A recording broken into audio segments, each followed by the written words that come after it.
I am a renter. I've been a renter my entire life. I remember going to city parks with my parents. We lived in a 2-bedroom apartment, and I was very happy living in an apartment, as were many Americans before roughly the 1950s, 1960s, when people would live in much smaller spaces and were perfectly satisfied.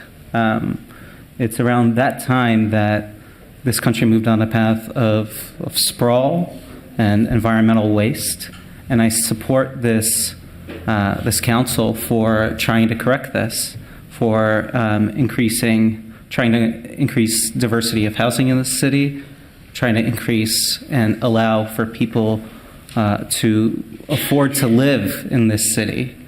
And I don't want us to go the way of other cities in which housing is frankly unaffordable and people have to commute, working people have to commute for hours, an hour and a half, average commute times in certain large cities on the coast, just to be able to work someplace and live someplace.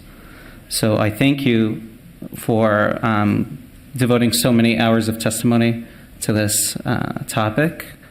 I've lived in other cities where other city councils would not have, so I appreciate that and the ample opportunity for all of us to speak over, frankly, the past months, both written and oral testimony.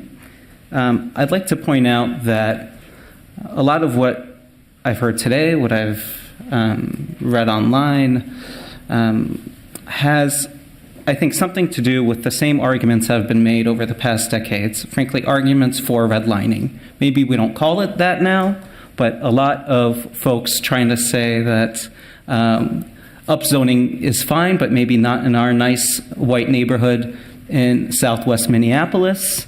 Maybe they put it in another way, but we all know what they mean. They meant the same thing in the 1950s, in the 1960s, in the 1940s, and recently as well. So I thank you for drawing up this comprehensive plan, and if anything, please upzone further. Thank you.